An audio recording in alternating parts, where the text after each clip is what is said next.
back with the Every Third Saturday podcast. We've taken a little hiatus during the holiday season and stuff like that. It's been pretty busy around Every Third Saturday, so we haven't done a podcast in a few, but we're back today and we're excited to have Ben Jammin', Ben Brown. All day. That's my name. Don't wear it out. Excited to have you with us today. Yeah, I'm excited to be here. We being me, Tom, and Amos. That's me. We do stuff around here at Every Third Saturday, and that is Amos and I. One of those things is a podcast. So here we are. Yeah, first time doing it. So this is cool. Glad to be here. Well, this is not our first time, but it probably sounds like it is. There's got to be a first for everything, though. There's got to be a first, like really excellent, like professionally done podcast. No, that would not at all fit our narrative.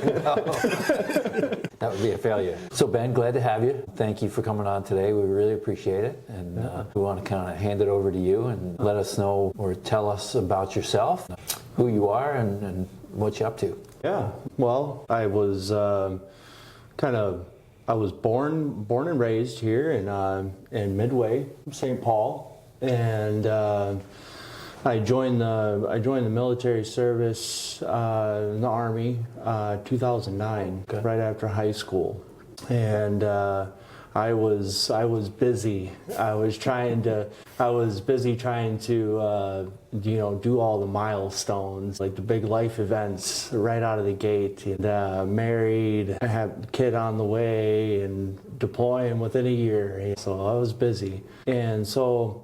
Did 4 years and 4.5 years, and I got out, and I've been kind of searching more for, work in the trades, and kind of mimicking what I was doing in the service. What was your MOS in the service? I was 91 Echo. Aviation support machinist. So I was one of the lucky guys that actually do my job. High ASVAB. Well, I remember the guy in AIT handed me my orders, and he was like, "Congratulations, you actually get to do your job." I was like, I have no idea what that means, but I quickly found out. And yeah, it was a really, really good experience. Being able to work with. Being able to work with my counterpart, he was a welder, and work along with a civilian contractor who had over 30 years in the industry out of San Diego. And this guy was really knowledgeable, and he pretty much taught me everything he knew about working on a lathe and working on a mill, and it was really rewarding. It really was. Seeing my finished product. Sure. Going on either a Blackhawk, Apache, or Chinook, and just kind of being part of the process and seeing it full circle. It was really, really neat. It's got to be a big responsibility. Yeah. You don't want to be the guy that screws it up. I don't want to be the guy. Well, it was nice having a a counterpart.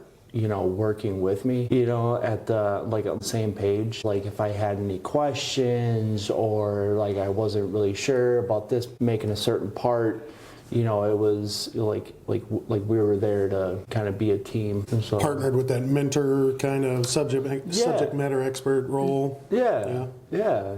Just having that partner, and it was kind of nerve-wracking, having engineers in the shop, just act like we're not here. I'm like, what do you mean? I got 2 engineers waiting for these bushings that I'm making, and they're just gonna creep out of the whole time. Heck out of it, and I'm like, oh. But everything played out really well. Everything was okay, and it was a success. And I was able to see my work firsthand, going into the maintenance shops, like hydraulics and airframe, powertrain, and making special special tools for maintenance, Sure. on top of the parts that were being made to go on the helicopter. So yeah, it was quite a trip. It sounds like it. I am the least mechanical person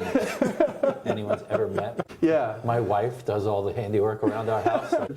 So to think about making parts for helicopters is like gives me away. I know, it's the whole mechanical aptitude. If you have a desire to do it, and you can see, kind of like having like a passion for it definitely helps. But the mechanical aptitude, like there's moments where I'm like, man, there's definitely guys that have a lot more mechanical aptitude than I do. But then I'm like, and then I kind of rest on my on my own experiences. I'm like, okay, like I can pull my weight. Well, and have that direct feedback too, where you're like seeing it go into the airframe, and Right. engineers are using it, and then being able to see that product in use right away. Yeah, it was confirming, it was confirmation, like, hey, like I'm in it. No delayed gratification there. Yeah, no delayed gratification for sure. And I remember getting out, and there was a job that I was working as my first one getting out as machinist, and it was just being a button pusher. And it was just pressing the green button and loading the part, pressing the green button. And I thought, man, like what a difference, like night and day difference. Going from, working on the lathe and working on the mill and having that, that gratification, and then just to swapping out the parts. And I was like, if this is what machining really is out in the industry, I'm gonna go welding, and I went welding instead. And the more that the years started going by, I started realizing that that's not 100% of the industry, right? I mean, it's like loading parts and all. Like you got setup, you got other avenues that you can do with mold and die making, and just so many different avenues. And I was like, oh, obviously, the Army gave me tools to enter into this, but there's so much more to learn, and so much more to, so many more avenues. So that's when I decided that I'm going to go back to school for it. And yeah, learning a lot. And So you're year 2 now? yeah, I got Over at Dunwoody? Over at Dunwoody, yeah. I got one more semester left, and I'll be complete with my associates. I went to Dunwoody back in 2014 after I got out. And it was such a good experience, just with the knowledgeable teachers, just feeling like, like it was like okay, like I'm learning something here, I'm getting a lot out of it, and and they're giving me the skills. And so when I was thinking about, well, I'm gonna go back, well, let's go back to Dunwoody, right? So this is my second time around, and it's one of those schools that the getting out into industry after learning welding, the accreditation of having a Dunwoody certificate or a Dunwoody education is sought after, I've come to find out. Pretty well recognized in most trades that, they're going to have a direct correlation to what you're doing job-wise. They're like, hey, this guy's going to Dunwoody. Okay. Yeah. So when you receive your associates, it will be in what? A machine tool technology. Okay. Yeah. So learn it. And then so the big difference of like what I'm gathering out of it is working with CAD and CAM software and working on CNC machines. So that wasn't what I was initially broken out into, with the. So it's definitely new information, along with also kind of having that background, Sure. So it's a good mix, and definitely a good use of my time. And march of progress is felt everywhere, and even in the trade industries, right? Things are changing, adapt and overcome that. Is there an effect there of robotics and even AI as far as how that industry is progressing? Yeah, I mean, there's this whole talking about AI, with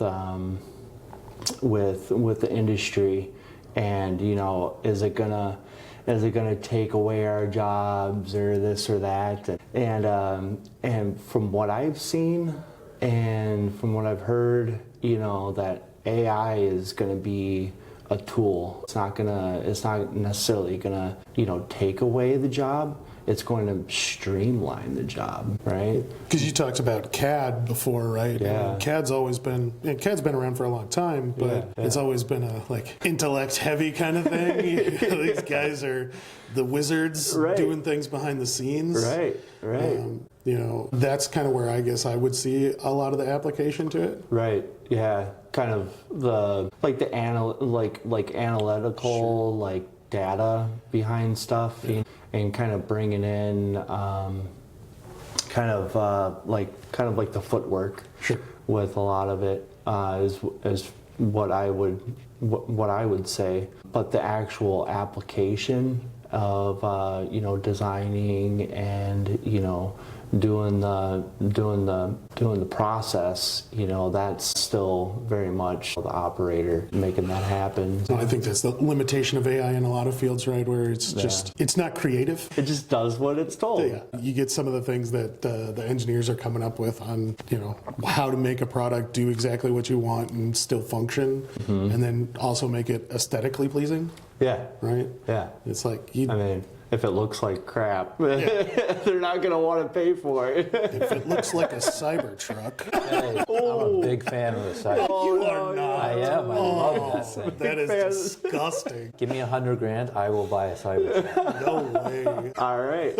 Would you wrap it in ETS colors? Hey, that'd No. be cool. Leave it. I'd wrap it, but I don't know what colors. No. Maybe ETS should. No. No. No. Let's not go there. That's awesome. But those angles are on that truck because they couldn't physically bend the steel. Really? That's why it's constructed the way it is. It's just horrible. I'm sorry. I can't even talk good things about that That's truck. cool. That is cool. No. That is not aesthetically pleasing. No. Give me a Bel Air or like a 60s Chevy Apache any day. Yeah. Nice round corners everywhere. Well, I can't argue with that. And I'm actually a Mustang fan at heart, but Yeah. That tracks. I do. What? I said that tracks. So looking at what you've got going on from here, right? You did. You're getting done pretty soon with school. Yeah. You're looking at all these different avenues in the industry. Yeah, there's so many different avenues. There was one company, and a really cool kind of neat thing that Dunwoody does, and I'm sure other schools do too. But they have companies coming in every Friday, and they call it Focus Friday. The guy at school, goes through the bay, and Focus Friday, come check out this company, and it gets you motivated, right, to go in there, and all these different companies, talking about what they do, where they're located, and kind of, what they offer for like internships and apprenticeships, and it's really, really neat. Like you definitely get to, put your feelers out there. they get to feel you out and you get to feel them, and then they also do a really big career fair, and a lot of companies come in. And so it's nice, like as you're going through school, then you're having this exposure to, industry coming in and looking. Yeah, setting you up for that next step without just throwing you out to the wolves. Right. Sure. It's not just, just class and then see you later. It's checking out, tool shows and talking to industry leaders, having guest speakers coming in, and talking about their company and what they're doing, and kind of like a think tank, like let's think about this process. Let's dive deeper into it. It's cool. Yeah. Gives you some chance to focus kind of what you're just, instead of just general study stuff. Yeah. How can I tailor my education to be, desirable in the industry? Yeah. It's nice, and there's all these different avenues, and it's like my approach is I want to be able to get my hands on a product, see it from raw and turn it into something. Wait, you fit the norm of a hands-on guy? Yeah, I definitely fit the norm of a hands-on guy. Yeah, no, I mean, just, putting it into application, instead of talking it to death, like, yeah, we could talk about it. We could talk about it in theory. Sure. But, actually what's the practical use and application? Yeah. And how do we actually get there? Right. Because, like, if it's, like, for instance, it's like, like in a math class, right? Like they're going through, finding vectors or, calculating force or whatever. And it's like I'm understanding, but how would I use this, and like what's the practical use of it? And if I can wrap my head around that, then the concept comes so much easier. And it's just it's definitely the mindset, definitely, and Dunwoody helps with that. Like there's we can talk about theory, but then it's paired with actually going through a project and saying, okay, I'm going to apply what I'm learning to this project, and then at the end having the teacher say, okay, like it was all great that of your guys' approach, and then I want to share my approach with this, right? And then it's kind of like that coming full circle. Teach back moment. Yeah. Where it's like, okay, now let's actually critically think about this and where things could go, or where could have got better. Yep, exactly. Why is Tom in the back of the classroom sleeping? Because things have gone way over his head. There's those guys too. Yeah. No, it's engaging, and it's set up to be able to go to school and work too, right? So it's like you can pair it up together. I think just going to school, and it's so easy for veterans, now that, like using a GI Bill, it's like, well, I don't necessarily have to work while going to school. Sure. And that's kind of it's nice, right? But I feel that like going through school, having it paired with actually having some industry experience, and you can apply it, that's a big seller in the programs too. Sure. It's like doing PME with your rifles, right? Yeah. I'm gonna shoot the dime, do dime drills over and over again. Right. It's boring until I get to go to the range. Yeah, put some rounds down range. Right, exactly. Well, no, it was an AIT, and instead of going to the range, it was like a video game. Like a little, like the screen, and like it was like the like it was the M16 with with the EST. Well, yeah, with the cord hooked up to it, and then you're like, I was like, what are we doing? You know, All air like, driven. yeah, and it was just odd, you know, but different. It was like this is not a qualifying range. I'm not going deaf here. What is this? You're like, well, yeah, right. I'm missing something. Oh wait, what? And yeah, so it's just that actual application Sure. definitely helps. And at first, you know, like I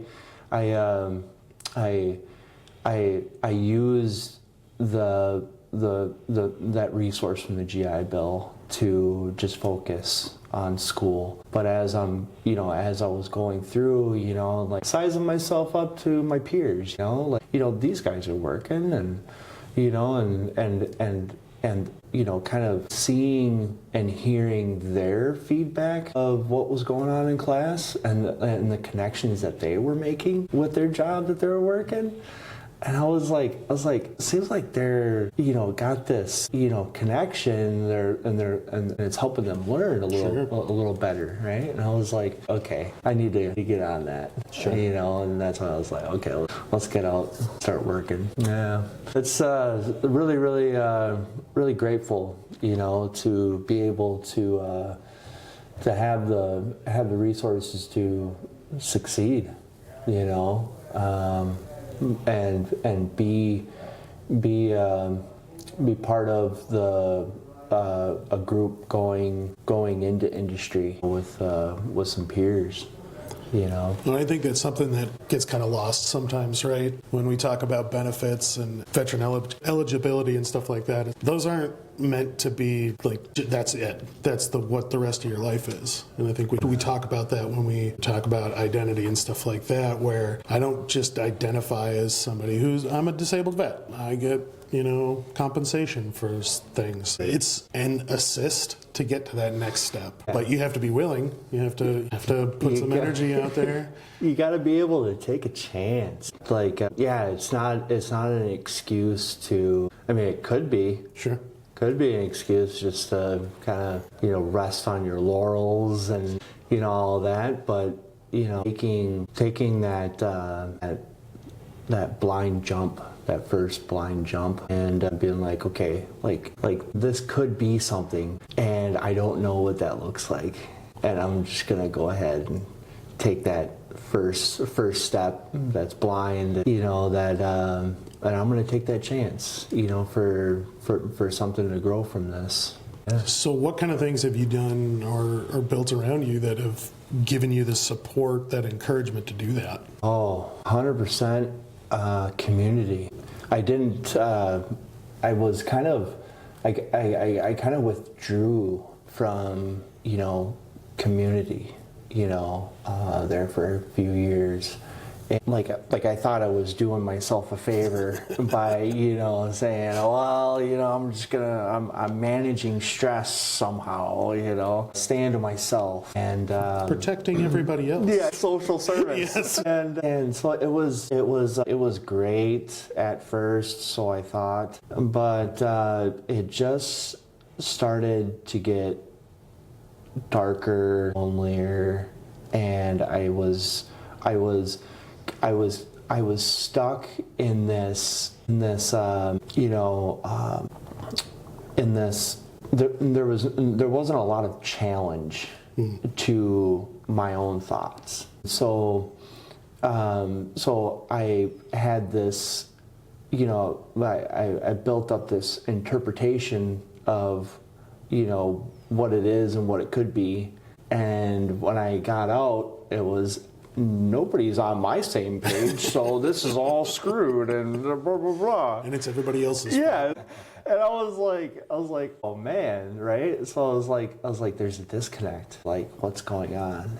And then, you know, it was a dark time for my family too. You know, my dad passed back in 2023, and it was really, really easy going into winter to kind of withdraw and become a recluse, and, you know, kind of just, you know, kind of rely on me, myself, and I.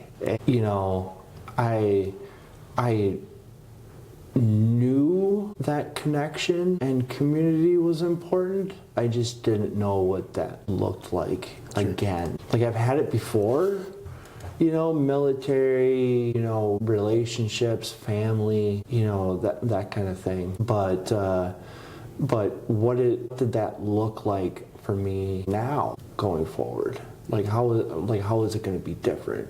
Right, because I've had it in the past, but something didn't work because it's not here anymore. So what am I going to do to make it stick, or to do something different by myself, for myself? And that's when I showed up for a recovery meeting here, and it was emotional. Yeah. It was emotional because here I knew that I was in the right door because I was surrounded by people that served in the military just like I did, that had that same mindset, and I knew I was in the right place. I just didn't know what to do with it, right? And so that's when Robert said, "I got somebody you want to meet." A minute later, I was sitting down with John, Oh, there you go. and hearing about Warriors Return and what is this, and it was exactly what I needed in that moment in my life, because here I was being presented with this opportunity to get outside of myself and to be part of a cohort again. Yep. That was really cool, being part of a cohort. It's been years since I've been part of a cohort, starting with a group and ending with a group and getting to know the group and exchanging numbers and being in that community.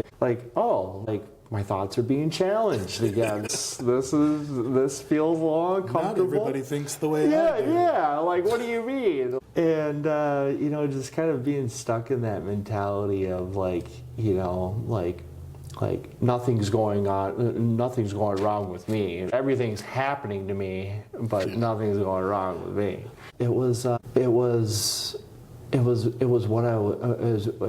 It's what I really needed at that point, something to show up for. And that's where you and I actually first met, cohort. Yeah, it was, it was 8 of us or 9 of us? I think we started with 9. 9, We walked out with 8. And we lost a couple. Yep. Two people. And that happens. Some people aren't ready, right? Oh, sure. Don't take that challenge quite as well. But it was how did I build that, that community? It was completing this Warriors Return and being invited back and saying you're part of the family. That was really cool.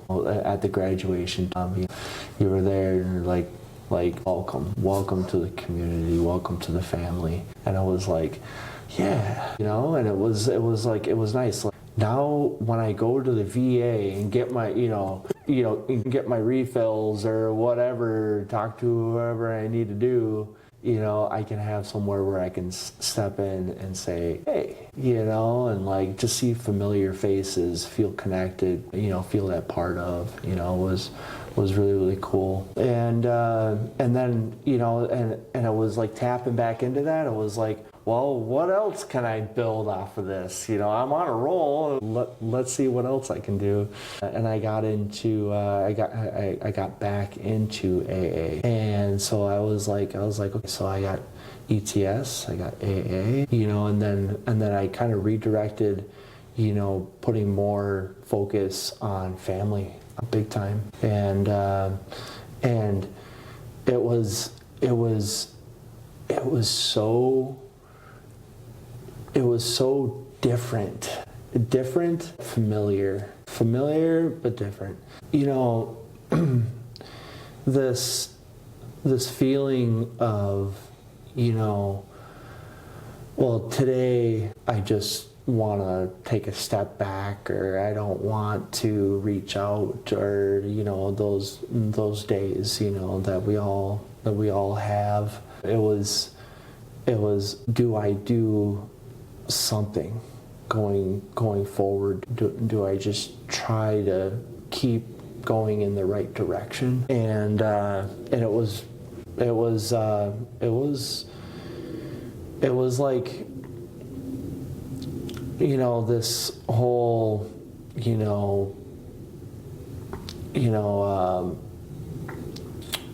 experiences from military, and then after the military, you kind of having that correlation too, of, how do I balance this? How do I keep that in check while I'm trying to better myself? That was a huge, how do I do this? And it was a really uncomfortable but a liberating feeling of being vulnerable with people in my life. Being able to say, this is how I feel. Like, man, that's a dirty word. Yeah, like that is a dirty word. How do I feel? But like being vulnerable enough to be able to just say that. And you're one of them, Amos. And it was like, it's like I applaud you.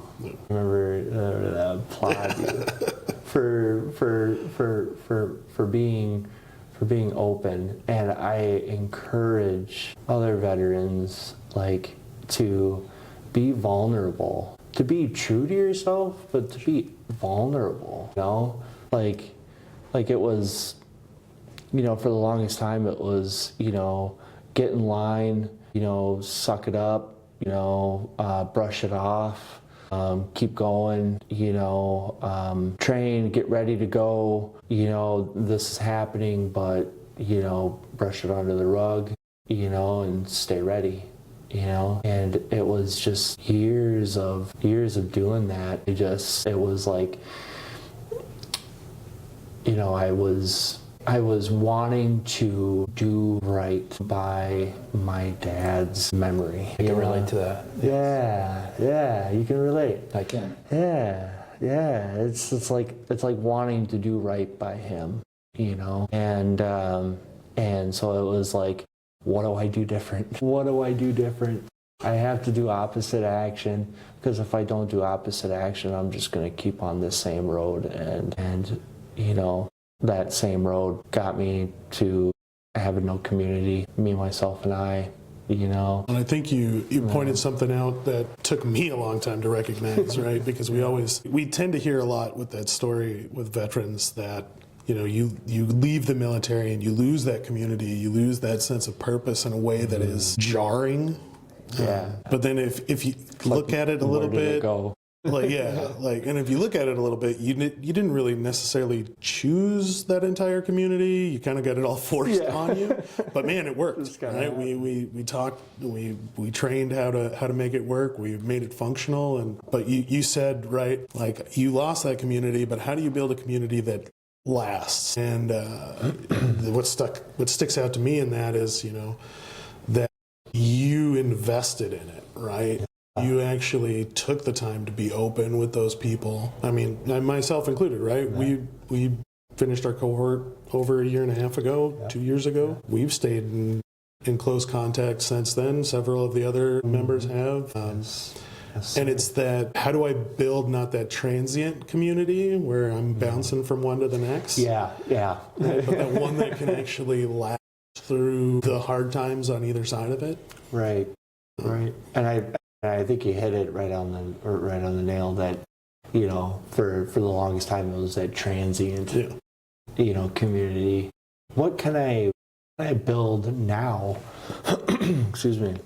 What can I build now so I can get to my next, right, my next stepping stone? Achieve this next, check block, And that gets lonely. Yeah. Just in the military too, going from base to base, and building that community, either like you're in the barracks or people, guys in your platoon or whatever, but it's like guys are getting out, guys are coming in, and then you're moving, and then if you lose guys, it's that family that you learn to rely on, but it's transient. Yeah. Well, I think you also too, very adeptly took a multi-pronged approach to that rebuilding too, right? Yeah. Because you're not just relying on the veteran community, which can get almost as isolating even in a group where we just stick to those people who understand us, those people who get the troubles we're having. But you also, branched out through the recovery side. Yeah. You reestablish those things with your family. Myself, I felt the same thing, where it's like, I've got to reconnect with my family. I've got to reconnect spiritually with what I'm doing in my life, and take that time to build it right. And it takes time. Yeah. It's patience. It can be like oh wow, this is some effort that maybe I'm not so used to. Like I have to put in the effort to do this, but what does that look like in my mind's eye? And is that something that I want? Yes, it is something that I want. And if this is, 5 years ago, I would not be talking like this. Seriously, 5 years ago, me, myself, and I, looking into that relationship, like trying to find my answers in that next relationship, kind of doing my own thing. Having life events happen, was hard, but it was, I can kind of look at it like wow, that was something to open my eyes further. Like, it's that perspective shift. Yeah. Because change is inevitable, right? We're all going to experience it, whether it's good change, bad change, grief, loss, winning the lottery. Can I win the lottery? I think everybody wants to win the lottery. Cybertruck. 2 of them. We're blowing mine up. You put some Tannerite on the roof. Have a field day. See how bulletproof those windows are. But it's awesome to hear you talk about this, because I've seen you in a place that wasn't as comfortable as this. Yeah. When I was in my own place, that was not nearly as comfortable. Right. It's not perfect. I don't want it to be. I don't want it to be perfect, but it's just that daily try, that daily try that you gotta do. Well, and people say they want that perfect life or that perfect position wherever they are, and I was right there with them for a long time, but then I realized I'm kind of a glutton for punishment. I really, really appreciate the struggle sometimes, but honestly, it's the challenge, right? Because you feel something different when you overcome. That's the only way growth can occur, is through challenge. And, that's what we all want, is to be growing and to be moving forward, even if it's just a baby step today. Sometimes I got to remind myself that just slow down, like you were saying, that it takes patience and just relax. Well, yeah, that was with that. I see so many people come out of treatments or programs, Warriors Return included, and they're not surrounded by those people who. They've got that momentum going, right? Mm-hmm. But they're trying to throw themselves into the deep end. Yeah. And it's like, hey, let's set that goal, but maybe take a little bit of time. Let's make sure we're building to it. Right. And just like saying, oh, that's what I want, then it's gonna manifest and be in my life tomorrow. Right. See, I wished it. But, just throughout the years, I'm so, because, thinking back, like when I got out of the military, like I was faced with all these challenges, and, having people still, talking to me and, giving me words of wisdom, in that moment. Maybe it wasn't really taking full effect in that moment. Right? I might not have been listening. Yeah. But the seed was planted. Sure.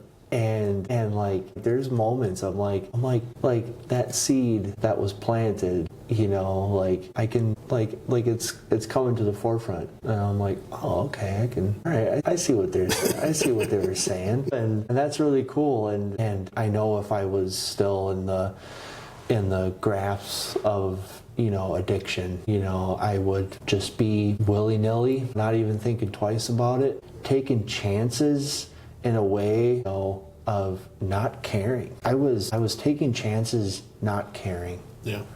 And now my New Year's resolution is taking healthy chances. And I'm like, oh, that's different. That wise investment, right? How do I invest my energy where it is meaningful? Yeah. No, it's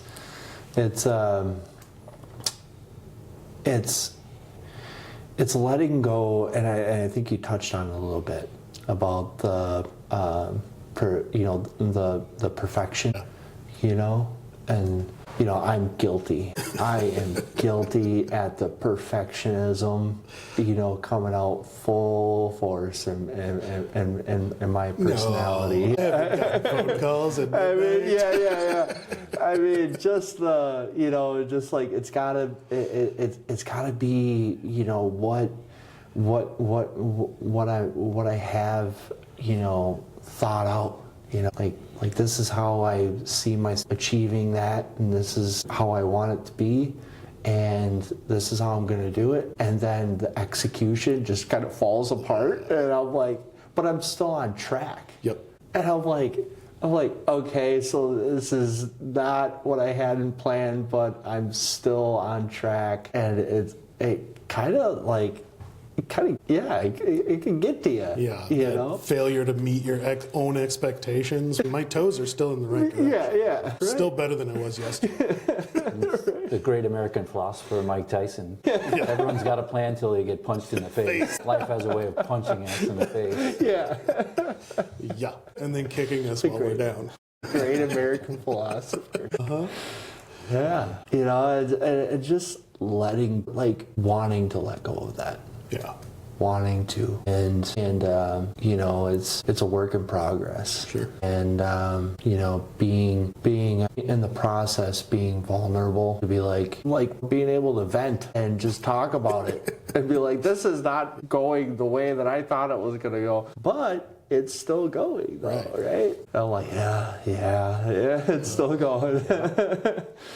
And it can just really feel derailing at sometimes, but having that community that can acknowledge what's going on when I am having a blind eye. When I have a blind eye to it, that community that I've built and that I'm building can help me see outside the box when I can't. We're not just going to co-sign your victim status. Yeah. Right. Just like, no. And, and it's great, being, kind of driven, but it's, what's been really liberating is doing what I can to get outside of myself and think about how I can give. A guy in AA says, don't worry so much about what you can take from the meeting, but what you can give to the meeting. Sure. And I was like, oh. So what does that mean? That sounds like work. And I'm like, what do you mean? I'm here for me, And and maybe at first, because you can't really help the next guy unless you're in a position to, right? But once I was kind of faced with the task of now you have you have this experience. Now you can help the next guy that's coming in. And not from a position of perfection either, right? No. Like, you are still on your own journey. Right. And that has its own limitations, but you got to be willing to, help a brother up too. Yeah, right? Well, I mean, it's just like that's where I got so stuck, and it was like, along with the community, I was stuck with this, this very selfish, mindset, that, I needed to do this, to achieve that. And me and you had this conversation, Amos. It was about achieving to succeed, not succeeding to achieve. Was that like the basis of that? Yeah. Yeah. The premise is like, you're not looking at the goal. You just need to look at the fact that you're showing up. Yeah. Right? Yeah. We don't need to concern ourselves with the result. We just need to know that we came, we showed up, we gave our best effort, and that's what we had. Yeah. And so, like, by showing up, we're showing up for people in our lives, for actually showing up. Yeah. I mean, like, being stuck with this, I'm gonna go to that state and I'm gonna achieve that, and look at me go. And then when it's not all rainbows and butterflies, I go to the next state and I achieve that thing, and I achieve Becomes those hollow victories. Yeah, look at my empire of dirt. But it was like, man, that got really tiring, and I guess how does that look like today? It's being a sponsor,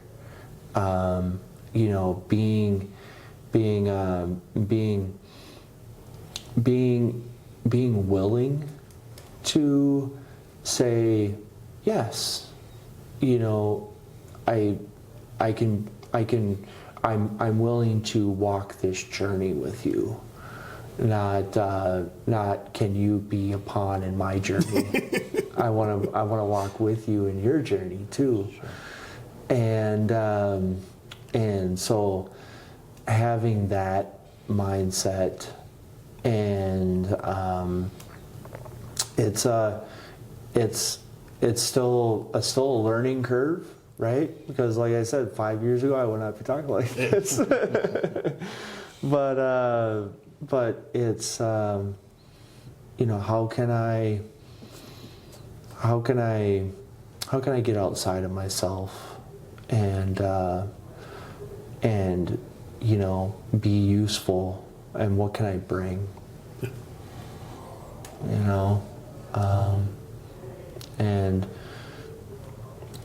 how can I try today? Yeah, and that's that mindset that I think people look at it as, that's just more effort that I don't have the energy to give, without recognizing how much you actually receive in that role. Right? Oh, yeah. Yeah, you talked about two different ones. The contractor mentor that you had in the military, and then being a sponsor and having a sponsor. Yeah. We kind of ignore sometimes how much we get fed in those roles, and how much we get back when we're giving. Yeah. Right. Oh yeah. Yeah, and it's like, but it's if we're thankful, if I'm focused on what I have and not what I don't, I get what I've never had before. And that was like a cool, like, I was like, oh yeah. And being grateful, but like in that like working the steps, right? And it was really a gift, right, to do that. But as as I'm working with other people, I'm seeing it from a different perspective. Sure. And I think that's what you're hitting on, Yeah. right? Like finding that different perspective. And you know, therapist told me, you learn by you solidify what you're learning by teaching it. And I was like, oh, that's all right, I'll give it a shot, you know. And so it's like, you know, just with, you know, finding people that were willing to share the gift that was so freely given to them, Yeah. that they're willing to share it with me, and who am I to keep it to myself, you know? Yeah. And so just trying. Yeah. Well, I think that's been a huge part of our story, and I, you know, for one, I'm just gonna throw you out there as somebody I think is, you know, doing the right things. Maybe not always feeling the right way, right? But it's awesome to see a you know, near age peer for me who's gone through a lot of the same problems and the same struggles, and really just, you know, you're not at the end. No, you're in it just like I hope I am, never am. right? I hope I never have. You're in it just like me, but we're turning to the same kind of things, and we're finding the same kind of success, and to do that together, right? Not always be the one that has to be relied on, but we can, you know, have somebody else to turn to at the same time. And I think that's a huge thing that we really got to work towards as a community and as individuals across the world, right? How do we build those non-transient, right, but meaningful communities that that have our best interests, but also we have theirs. Yeah, I think that's a pretty cool way to encapsulate the conversation. Did I say that right? Yeah. Encapsulate? No. Encapsulate. Encapsulate. Yeah. Grammar. It has nothing to do with you.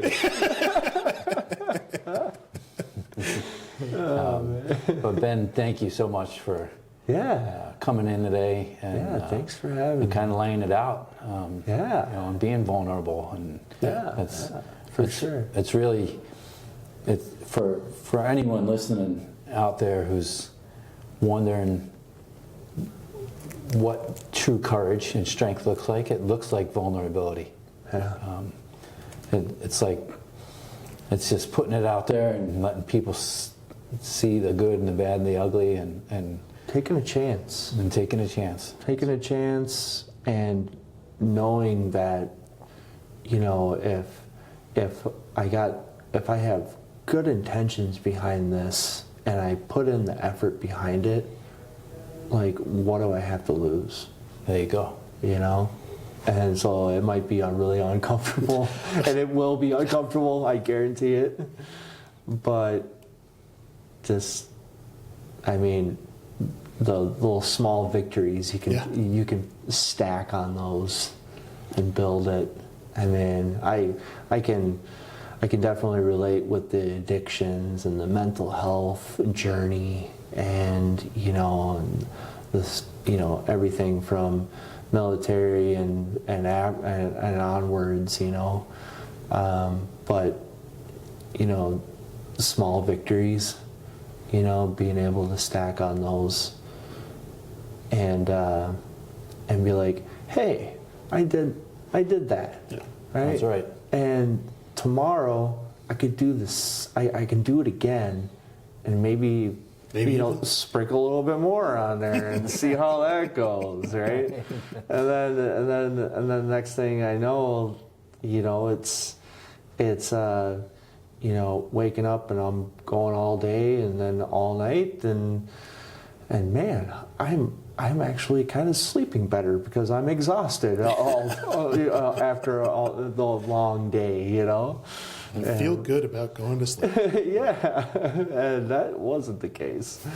So yeah, no, it's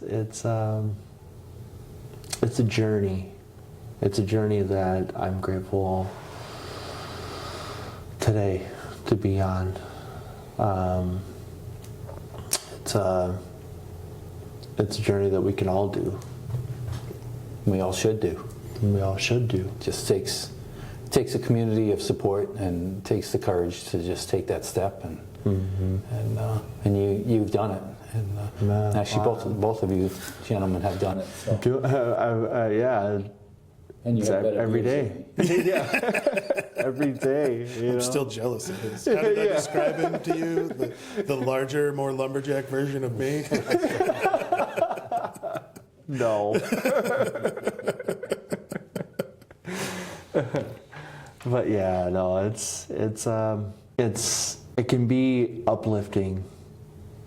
It can be uplifting once we have community and we can show ourselves that we can do it. That's right. Well, Ben, I'm just going to say thank you for showing up today. And I see you, and I know this group here still celebrates your victories, even if we're not telling you that. Thank you. But Thank you. and for everybody else who's been through and come out and showed up, we're all celebrating your victories, even if we're not there. And don't forget that, right? Yeah, and yeah, it's being able to be on the journey with others and it's celebrating other people's journeys is where it's at, and that's the big takeaway, Find somebody to celebrate those victories with. Yeah, walk hand in hand with somebody and be like, hey, how are you doing today?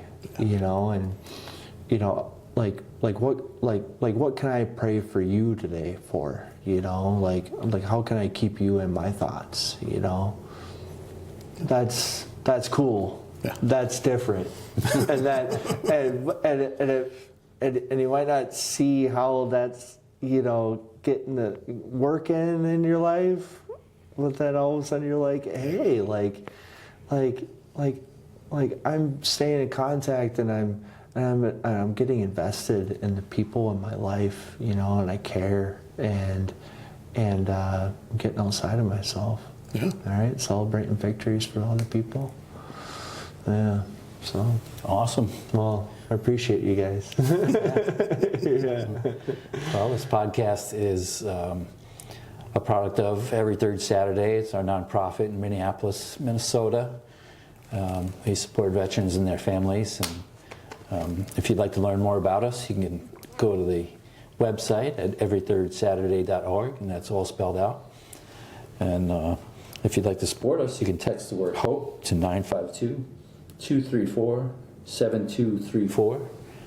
And if you'd like to learn more about Amos, you can visit him at Brick's Coffee Bar, which is attached to our building in Minneapolis. And, I like that. Yeah. and Drinking it the whole time. And so that's all we got. And thank you for listening. Hey, thanks, guys. Yeah, thank you.